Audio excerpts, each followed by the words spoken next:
Hello, and welcome to Submerged. This is the game we're going to be taking a look inside today. I am Annemie. So this, to the best of my knowledge, is a little independent game from a few years ago about exploring a world, and I'm going to show you inside it, I guess. So for me, weirdly enough, the most obvious comparison to this game is Shadow of the Colossus. Now, let me explain that a little bit. So, you are in a world, a very bleak and isolated world. You come here with your sibling, whom you want to protect and want to make better. So very similarly to in Shadow of the Colossus, except that your sibling in this is not dead. You travel around a fairly empty landscape, again, like in Shadow of the Colossus, and you climb tower block-like entities, again, like in Shadow of the Colossus, except that here, the tower blocks are very literal tower blocks. And you do this to get food, to get medicine, to get water, to try and help your siblings. So let's show a little bit about how that happens. Let's boost along to something we can climb. Have a map I'm going to open and find where the nearest kind of big thing is. I think it's just a bit to the north. Ooh. Is that a thing down here? Nah. So just going a little bit to the north. I think probably that building up there. And I'll show you the rough mechanics of it. This is a very gentle game. Ah, there it is. That diamond shows something to be interacted with. It's a very gentle game. You can't die. There's no combat. It's all just exploring, which is nice. So you'll climb around an area. You'll find ledges. You'll try and latch onto them. And you'll move around, trying to explore to get to different secrets. Secrets and aid other things you're up. Now, already, I don't think there's anything else on this building. Yeah, I've already climbed this building, so I don't know why I'm doing it again. I have completed the game, and it does let you. For a moment, I thought that it was not going to let you do post-game stuff, and that would have been silly for a game that's all about exploring and finding collectibles, but it turns out my fears were for no reason. So, this is all that you do. If you don't like that, this is not the game for you. So let's have a look and see where something is nearby. So the little orange diamonds there are secrets, and you can also find some boat upgrades. The boat upgrades, they're not really a boat upgrade. I mean, literally, yes, they upgrade your boat and they let you use your boat's boost for longer.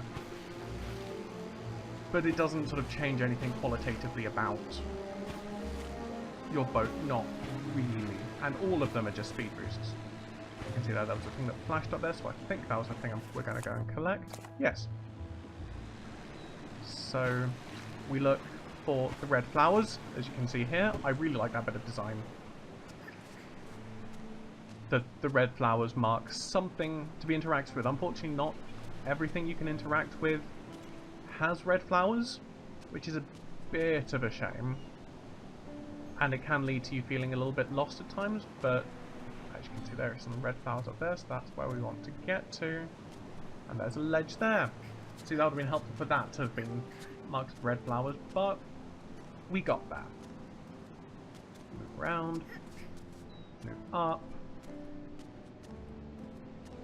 look around for whatever that shiny thing was, and there's the shiny thing. This is a secret. It'll give us part of the city's story. So you can see that little candle-like thing. That, in context, will reveal story. Now, I'm about to talk about some of the story. It's impossible to do that in a game like this without spoiling something. But I'm going to try not to reveal any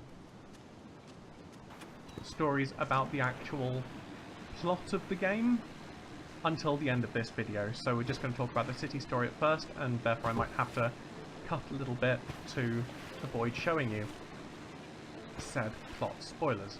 So let's go into our journal. No, looks like I didn't have to cut anything at all. So the stories are told via these little pictures, and they mean very little in and of themselves, but together they tell a little bit of a story. So what was it at the start? There might have been some wind, or maybe that's water to whirlpool, something like that, and the sun, and then there's a city which comes out, and then you start seeing people in the city and birds, until there was a storm. There was a lot of storm, and the water started rising. It might have been a city in the air, possibly. And you start piecing together the story like this. I might have got some of that wrong, but it's all about your interpretation, and it's got lots of images like this, so you can find some creatures in the world, and it'll give you another nice little picture. These don't really tell a story, but I like the artwork. And you find some landmarks. I've not come across all the landmarks. I'm not going to show you our story just yet. I don't think I will at all, actually, but I will briefly talk about the plot a little bit later. So this is a game about finding collectibles. That is the game, and about piecing together what the collectibles tell you. The world itself, it's buildings.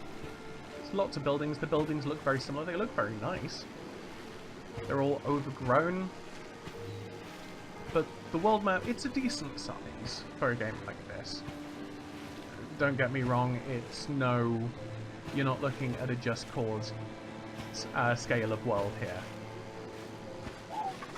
But it's a large map. It takes a bit of time to circumnavigate it. And it really gives the feeling of an abandoned city. Got a thing up there? Have a look. Look, something to my left though. In general, you do need to find a load of the things through your telescope. So once you've found something on your telescope, it will be tagged on your map, and I've done that to quite a few things already, hence why I can just look on my map and find them. But yeah, it's a fairly decent sized map, and everywhere feels fairly similar.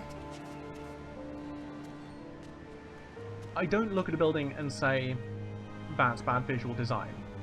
They all look really nice, and they all, if you look at them, are distinct, I think, as far as I can tell.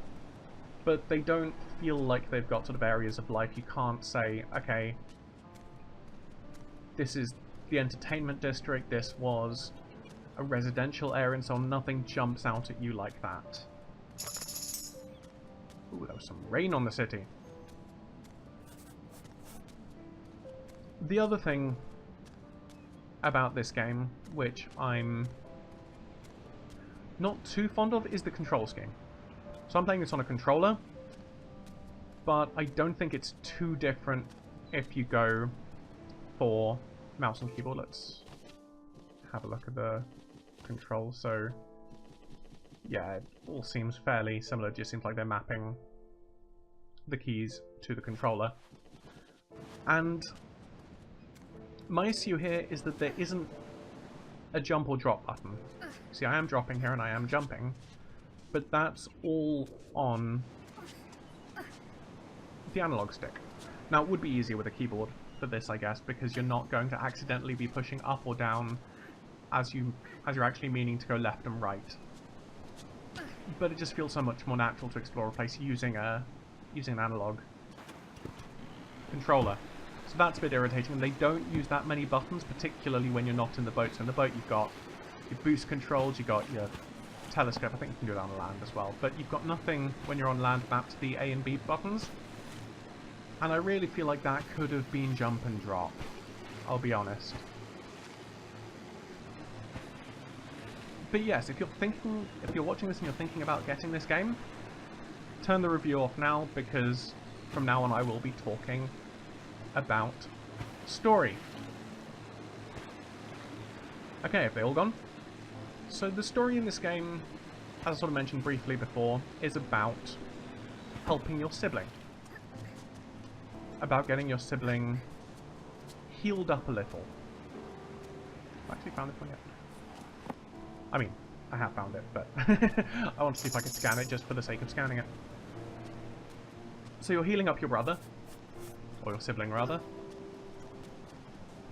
and as you're doing that, through climbing more and more buildings, your skin becomes progressively more and more green. You also see these green people around, and they seem to be the city's inhabitants, and it very much seems like you're transforming into one of them. And what I was expecting with the ending was some sort of Shadow of the Colossus-like twist. Something along the lines of, you brought your brother back, your sibling back, but you have turned into one of those green people, so your brother might wake up and look around and not see anyone. The last thing they remembered was you two going away on a boat, arriving at a city, you lose consciousness, and then nothing. You're gone. Or you become some sort of... you go full Shadow of the Colossus and become some sort of agent of destruction. Or the green people take your sibling away or something like that. But no, nothing of the sort happened. The green people come, they fix you up of your impending green, which is also causing a lingering cough, which, as we all know from modern media, spells impending doom. There's nothing that kills you faster than a cough. They fix you up, and you leave together. And that just feels too easy. It feels like they've pushed this narrative of this almost sort of you saving your brother at the cost of yourself. And then at the end of it, there was no cost.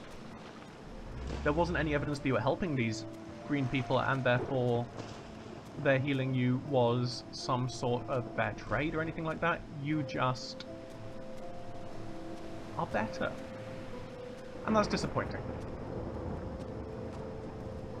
But anyway, if you like exploring and piecing together a story of a rather pretty world, if not that, even if the overall look feels quite samey, then get this game. I played this and I quite enjoyed it for a lot of it, and I would listen to something else. I'd turn off the music, even though it is really nice music, but it's very similar music throughout the whole. I'd turn off the music, I'd put in a podcast, I'd listen to that, and I'd just run around collecting things, and I enjoyed that, despite the frustrations. So if you like that sort of thing, I would recommend you get this game. It's not that expensive on Steam, particularly if you wait for a sale. If this doesn't seem like the sort of thing for you, if you want action, if you want the risk of death, if you want challenge beyond just finding things, if you want puzzles in a game, then this is not for you. But anyway, I hope that you've enjoyed this video. If you have, please give it a like and subscribe to my channel. And I hope you have a lovely rest of your day. Goodbye. Goodbye.